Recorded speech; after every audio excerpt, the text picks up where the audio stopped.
বন্ধুরা, আমি এই যে এখন বানাবো ভাত ফ্রাই করব। শীতের দিনে তোমরা কে কে ফ্রাই করে খাও অবশ্যই জানাবে। আমি কিন্তু শীতের সময় বেশি বেশি করে ভাজা ভাতটাই খাই, খুব ভালো লাগে। তো আমি কি করে ভাজা ভাতটা বানাচ্ছি তোমাদের সাথে আজকে এগুলো শেয়ার করব, একটু অবশ্যই সাথে থাকবে। রেখেছি পেঁয়াজ, টমেটো আর কি বলে ধনিয়া পাতার কুচি। আমি লঙ্কা দিব না যেহেতু বাবুও খাবে। গরম হয়ে গেছে, এখন আমি এগুলো দিয়ে দিব। এখন এগুলো একটু ফ্রাই করব।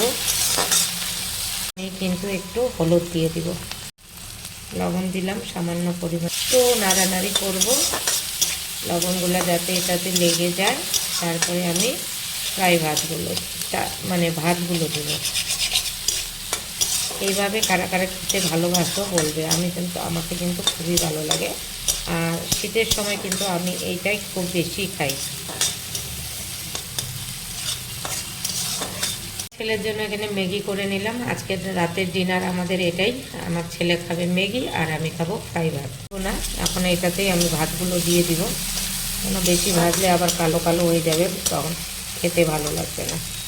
ভাতটা ঢেলে দিয়েছি, আমি আর ময়ূর যতটুকু খাবো আমরা ততটুকুই বানাবো, ভাজতে নেব। এখন এখানে একটু আমি লবণ দিয়ে দিলাম পরিমাণ মতো, যে যতটুকু খায় সেইটুকুই দিতে হবে। আমি একটু লবণ কমই খাই, তাই একটু লবণটা কমই দিই। এখন আমি এটাকে ভালো করে নেড়ে নেব, একটু ভাজিয়ে নেব।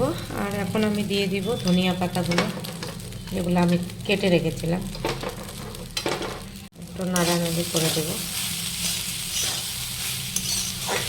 তো শীতের দিনে কারা কারা এইভাবে খাও অবশ্যই কমেন্ট করবে। আমার তো ভালো লাগে, তাই তোমাদের সাথে আজকে শেয়ার করলাম।